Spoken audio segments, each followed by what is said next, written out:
Blessing po ito ng ating Panginoon na magkakaroon po ng pagkakakuhanan ng tubig.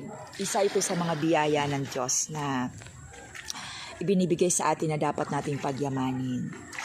Inayos po ang balon na ito, pandilig or pang araw-araw na mga ano. Thank you so much po Lord God sa mga biyayang ibinibigay mo sa amin.